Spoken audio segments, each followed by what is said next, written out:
क्या आपने कभी सोचा है दुष्ट आत्माएं आखिर कहां से आईं? क्या परमेश्वर ने उन्हें बनाया? अगर नहीं, तो फिर ये अस्तित्व में कैसे आईं? बहुत से लोग इस सवाल का जवाब ढूंढते हैं, लेकिन बाइबल में इसके बारे में गहरे रहस्य छिपे हैं। आइए जानते हैं कि दुष्ट आत्माएं कहां से आईं और उनका अस्तित्व कैसे हुआ। 1. परमेश्वर ने दुष्ट आत्माएं नहीं बनाई। बाइबल कहती है कि जब परमेश्वर ने सृष्टि बनाई तो वह बहुत अच्छी थी। इसका मतलब यह हुआ कि दुष्ट आत्माएं पहले से नहीं थीं। तो फिर वे आई कहां से? 2. शैतान और गिरे हुए स्वर्गदूत। बाइबल बताती है कि पहले लूसीफर, शैतान, एक चमकता हुआ स्वर्गदूत था, जैसा कि यशायाह 14 का 12 से 15 और यहेजकेल 28 का 12 से 17 में लिखा है। लेकिन जब उसमें अभिमान आ गया तो उसने परमेश्वर के समान बनने की कोशिश की और विद्रोह कर दिया। परिणाम स्वरूप परमेश्वर ने उसे और उसके साथ विद्रोह करने वाले स्वर्गदूतों को स्वर्ग से गिरा दिया, जैसा कि प्रकाशित वाक्य 12 का 7 से 9 में लिखा है। यही गिरे हुए स्वर्गदूत आगे चलकर दुष्ट आत्माएं बनी। 3.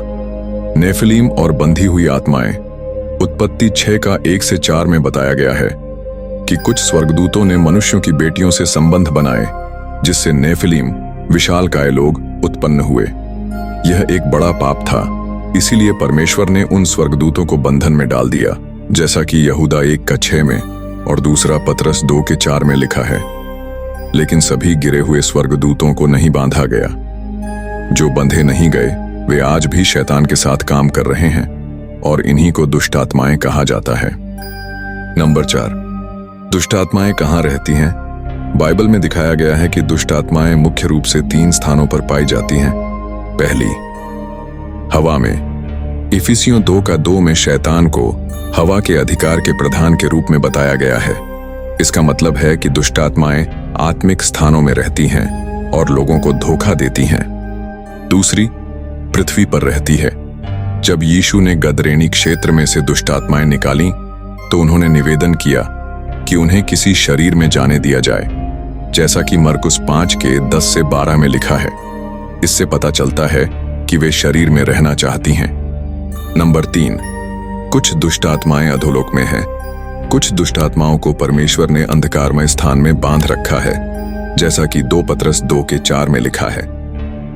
क्या दुष्ट आत्माओं की शक्ति हमसे अधिक है?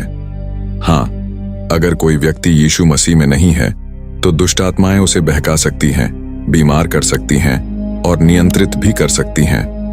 लेकिन अगर हम यीशु मसीह में हैं तो हमारे पास दुष्ट आत्माओं से लड़ने की शक्ति है, जैसा कि लूका 10 के 19 और याकूब 4 के 7 में लिखा है। हमें बचने के लिए क्या करना चाहिए? यीशु मसीह के नाम में चलते रहें। मरकुस 16 के 17 में लिखा, पवित्र आत्मा से भरपूर रहें। इफिसियों 5 के 18 में लिखा है, परमेश्वर के वचन को पढ़ें और आत्मिक कवच पहनें, जैसा कि इफिसियों 6 के 10 से 18 में लिखा है। शैतान का विरोध करें तो वह भाग जाएगा, याकूब 4 के 7 में लिखा है। दुष्ट आत्माएं परमेश्वर की सृष्टि नहीं थीं, बल्कि वे गिरे हुए स्वर्गदूत हैं जिन्होंने शैतान के साथ मिलकर विद्रोह किया। वे आज भी लोगों को धोखा देने और परेशान करने की कोशिश करती हैं, लेकिन जो यीशु मसीह में हैं वे उनसे सुरक्षित हैं। जो तुम में है वह उससे जो संसार में है बड़ा है। पहला यूहन्ना 4 के 4 में लिखा है। क्या आप परमेश्वर के साथ चलने के लिए तैयार हैं? अपने आप को मजबूत करें। परमेश्वर आप सभी को आशीष दें।